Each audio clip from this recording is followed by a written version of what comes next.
Hello दोस्त, आइए हमारा नेक्स्ट वीडियो में आपका स्वागत है। आज हम लोग फिजिक्स के कुछ और टर्म के बारे में समझेंगे। जैसे पृष्ठ तनाव के भीतर में बहुत सारे टर्म आते हैं। जैसे ससंजक बल क्या होता है, असंजक बल क्या होता है, पृष्ठ तनाव क्या होता है, केशिकत्व क्या होता है। तो ये छोटा छोटा टॉपिक है लेकिन एग्जाम की दृष्टि से बहुत इंपॉर्टेंट है। तो आइए इसको धीरे धीरे हम लोग समझते चलेंगे, है कि नहीं। तो सबसे पहले हम लोग बात करेंगे ससंजक बल का। ससंजक बल, इसको अंग्रेजी में कहता है कोहेसिव फोर्स। क्या होता है ससंजक बल? ये होता है एक ही पदार्थ के अणुओं के बीच लगने वाला आकर्षण बल है। एक ही पदार्थ के अणुओं के बीच लगने वाले आकर्षण बल को ससंजक बल कहते हैं।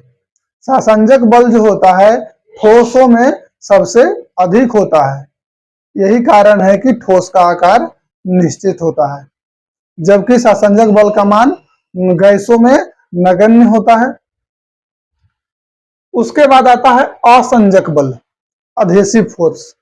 ये होता है दो भिन्न भिन्न भिन्न पदार्थों के अणुओं के बीच लगने वाले आकर्षण बल को अधेसिव फोर्स असंजक बल कहते हैं। ऐसी असंजक बल के कारण एक पदार्थ दूसरे पदार्थ से चिपकते हैं। जैसे हम बोर्ड पर लिख रहे हैं तो हमारा शाही इस बोर्ड से चिपका है, इसका कारण है असंजक बल। ठीक है, तो आइए इसका परिभाषा लिखते चलते हैं। ससंजक बल किसे कहेंगे? इसको बोलेंगे एक ही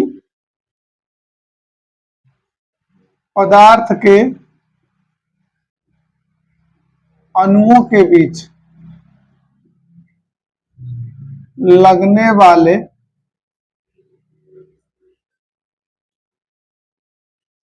आकर्षण बल को ससंजक बल कहते हैं। ससंजक बल कहते हैं। ठीक है, इसमें और क्या ध्यान रखना है? ठोसों में, क्या कहिए, ठोस में ससंजक बल का मान अधिकतम होता है। यही कारण है कि ठोस का आकार निश्चित होता है।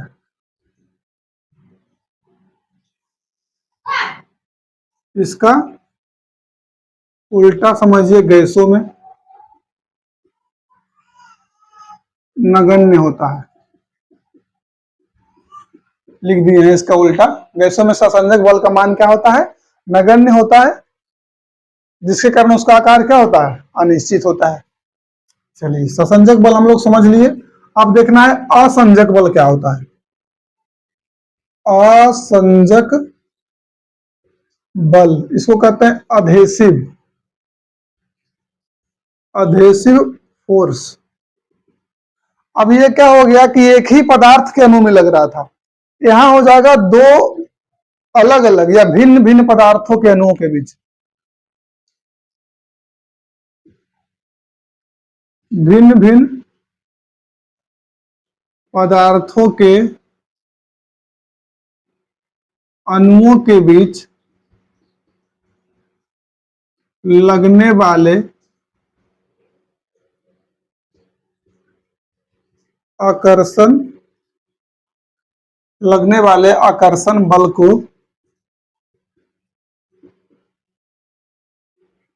असंजक बल कहते हैं। असंजक बल का परिणाम क्या होता है? तो कहेंगे असंजक बल के कारण ही एक पदार्थ दूसरे पदार्थ से चिपकते हैं। जैसे हम बोर्ड पर लिख रहे हैं तो हमारा स्याही चिपक रहा है बोर्ड में, तो ये असंजक बल के कारण ही चिपकता है। ठीक है। अच्छा, उसके बाद हम लोग चर्चा करेंगे पृष्ठ तनाव का। इसका चर्चा करेंगे पृष्ठ तनाव, सरफेस टेंशन। सरफेस टेंशन ऐसा संजक बल हो गया, असंजक बल हो गया, क्योंकि सब पृष्ठ तनाव से संबंधित। अच्छा, पृष्ठ तनाव किसको कहेंगे? देखिए, कहता है पृष्ठ तनाव कि द्रव के स्वतंत्र पृष्ठ में, कोई द्रव जहां स्वतंत्र रूप से पड़ा हुआ है, तो द्रव के स्वतंत्र पृष्ठ में कम से कम क्षेत्रफल घेरने की या प्राप्त करने की उसमें प्रवृत्ति होती है। द्रवों के स्वतंत्र पृष्ठ में कम से कम क्षेत्रफल प्राप्त करने की प्रवृत्ति होती है। इसी प्रवृत्ति के कारण द्रव के सतह हमेशा क्या होता है? तनाव में रहते हैं। हमेशा क्या रहता है? तनाव में रहते हैं। इसे ही पृष्ठ तनाव कहते हैं। या कह सकते हैं कि पृष्ठ तनाव वह बल है, पृष्ठ तनाव वह बल है जो द्रव पर खींची गई काल्पनिक रेखा पर लंबवत कार्य करता है। पृष्ठ तनाव किसी द्रव का वह बल है जो उसके पृष्ठ पर खींची गई काल्पनिक रेखा के लंबवत कार्य करता है। चलिए, पृष्ठ तनाव को हम लोग समझते हैं। क्या पृष्ठ तनाव बोले परिभाषा? द्रव के स्वतंत्र पृष्ठ, द्रव के स्वतंत्र पृष्ठ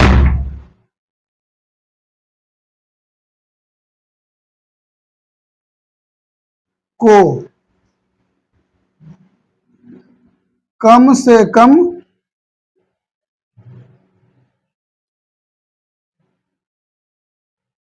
क्षेत्रफल प्राप्त करने की प्रवृत्ति होती है। कम से कम क्षेत्रफल प्राप्त करने की प्रवृत्ति होती है, जिसके कारण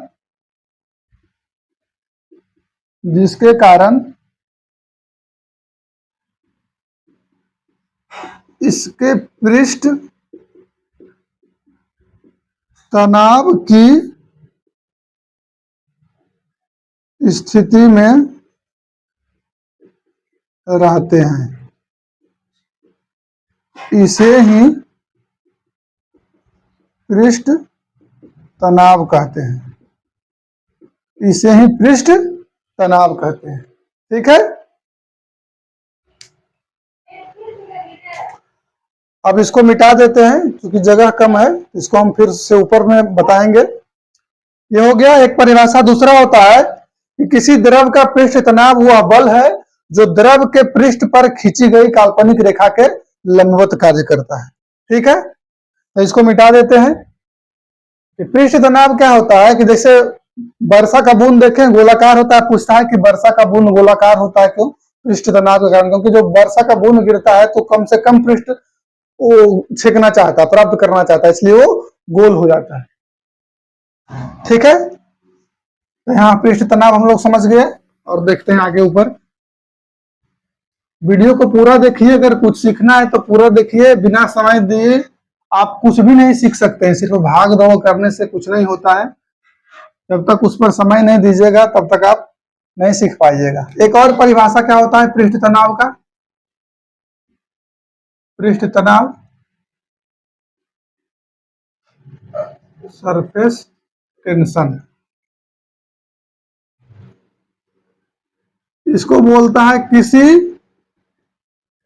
द्रव का पृष्ठ तनाव वह बल है जो द्रव के पृष्ठ पर खींची गई काल्पनिक रेखा के लंबवत कार्य करता है। खींची गई काल्पनिक रेखा के लंबवत कार्य करता है। यदि द्रव के पृष्ठ पर खींची गई रेखा L पर लगने वाला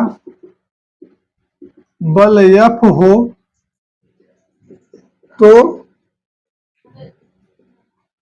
पृष्ठ तनाव यानी T बराबर होता है F/L। लंबाई पर लंबवत बल कार्य करता है, तो इसका SI मात्रक क्या हो जाएगा पृष्ठ तनाव का? SI मात्रक इसका क्या हो जाएगा? बल का मात्रक होता है न्यूटन प्रति मीटर। इसका एक और मात्रक होता है जिसको हम लोग कहते हैं जूल प्रति मीटर स्क्वायर। ये मात्रक कैसे आता है? वो परिभाषा बना है कि यदि द्रव के पृष्ठ क्षेत्रफल को में एकांक वृद्धि किया जाए, द्रव के पृष्ठ क्षेत्रफल में एकांक वृद्धि करने पर जो उस पर किया गया कार्य होता है उसके बराबर होता है। यह एकांक पृष्ठ क्षेत्रफल पर किया गया कार्य ही उसका पृष्ठ तनाव कहलाता है। द्रव के एकांक पृष्ठ क्षेत्रफल पर किया गया कार्य उसका पृष्ठ तनाव कहलाता है, इसलिए इसका एक और मात्रक जूल प्रति मीटर स्क्वायर भी होता है। ठीक है, तो ये हो गया पृष्ठ तनाव।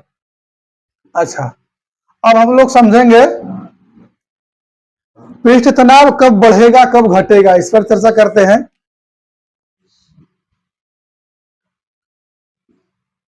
द्रव को गर्म करने पर पृष्ठ तनाव कम हो जाता है।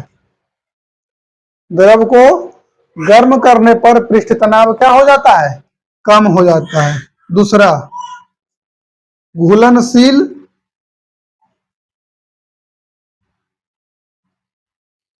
नमक को घोलने पर पृष्ठ तनाव बढ़ जाता है। घुलनशील नमक को घोलने पर पृष्ठ तनाव क्या हो जाता है? बढ़ जाता है। अच्छा, और पृष्ठ तनाव से संबंधित क्या होता है? साबुन या डिटर्जेंट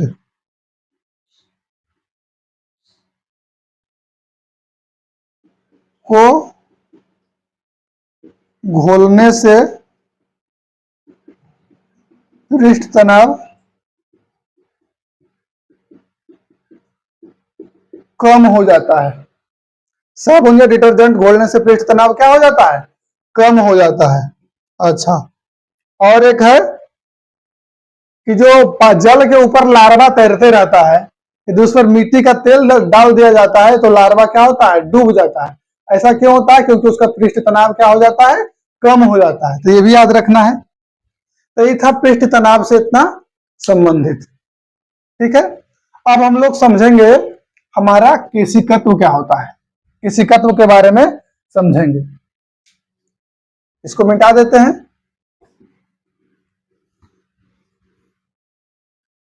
केशिकत्व के बारे में, कैपिलरिटी के बारे में हम लोग समझेंगे। केशिकत्व क्या होता है? केशिकत्व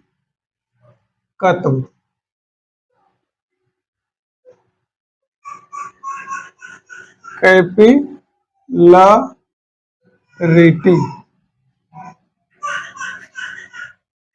केशिकत्व को समझने से पहले समझना हमको केश नली। कैपिलर ट्यूब। कैपिलर ट्यूब क्या होता है? कैपिलर ट्यूब के बारे में बात करें तो क्या होता है? बहुत कम त्रिज्या और एक समान त्रिज्या वाला एक क्या होता है? नली होता है। बहुत कम त्रिज्या और एक समान त्रिज्या वाली एक नली होता है जिसे हम लोग केश नली कहते हैं। जिसे हम लोग क्या कहते हैं? केश नली कहते हैं।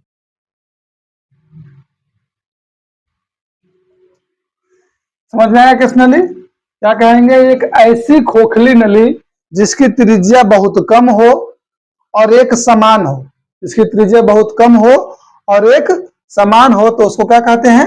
केस नली कहते हैं। केस नली समझ में आ गया? अब वो केस नली में द्रव के चढ़ने उतरने की जो घटना होती है, केस नली के भीतर द्रव के चढ़ने और गिरने की प्रवृत्ति होती है, जिसे हम लोग क्या कहते हैं? केशिकत्व कहते हैं। बात समझ में आया? केस नली पहले है, उसके बाद केशिकत्व होता है। केशिकत्व क्या होता है? केस नली के भीतर द्रव के चढ़ने और उतरने की जो प्रवृत्ति होती है, उसे हम लोग क्या कहते हैं? केशिकत्व कहते हैं। केस नली के भीतर द्रव के चढ़ने और गिरने कह सकते हैं या उतरने कह सकते हैं, गिरने की प्रवृत्ति को केशिकत्व कहते हैं। अच्छा, तो केस नली की परिभाषा भी लिख देते हैं। एक ऐसी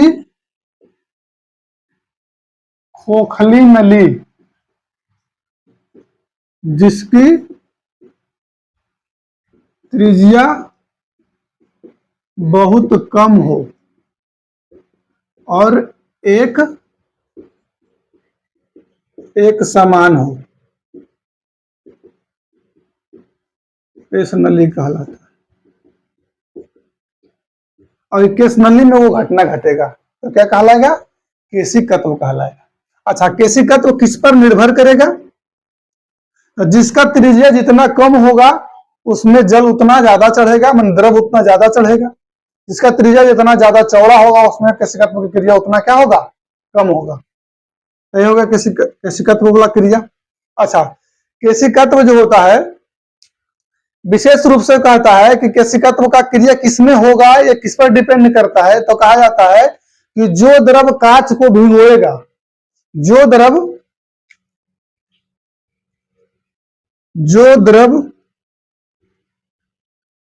कांच को भिगोता है, जो द्रव कांच को भिगोता है उसमें द्रव ऊपर की ओर चढ़ता है और जो द्रव कांच को नहीं भिगोता है उसमें द्रव नीचे दब जाता है, दब जाता है या गिर जाता है। ठीक है? जैसे पानी, जल जो है, जल में आप अगर केस नली को रखिएगा तो जल क्या होता है? ऊपर चढ़ जाता है। लेकिन यदि पारा में केस नली को रखते हैं तो वो नीचे ही रहता है, ऊपर नहीं चढ़ पाता, क्योंकि पारा कांच को नहीं भिगोता है, जल कांच को भिगोता है। ठीक है? अच्छा, केशिकत्व क्रिया का उदाहरण क्या है हमारे दैनिक जीवन में? उसको देख लीजिए। इसको मिटा देते हैं। अब इसका उदाहरण देख लीजिए, केशिकत्व का उदाहरण कभी वोट दिए होंगे तो देखते हो कि बैलेट पेपर पर जब मोहर लगाते हैं तो बहुत जल्दी सूख जाता है। तो किस कारण से सूख जाता है? तो ये क्या हो जाएगा? बैलेट पेपर पर स्याही का सूखना। क्योंकि बैलेट पेपर जो होता है वो केशिकत्व केस नली की पद्धति से बनाया हुआ होता है, इसलिए जल्दी सूख जाता है। अच्छा, पहला बात हो गया। दूसरा बात, लालटेन। लालटेन का जमाना तो रहा नहीं, या लैंप। लालटेन का जो लैंप होता है उसमें जो तेल ऊपर चढ़ता है, लालटेन या लैंप में तेल का ऊपर चढ़ना, ये किसके कारण होता है? ये भी केशिकत्व के कारण होता है। अच्छा, तीसरा, कृत्रिम उपग्रह। कृत्रिम उपग्रह में जहां द्रव को ट्रांसफर का काम करना होता है वहां भी केस नली का यूज किया जाता है। तो कृत्रिम उपग्रह में हो जाएगा। चौथा में हम लोग कह सकते हैं कि किसान खेत का जुताई कर देता है, क्यों? किसान खेत का जुताई करता है।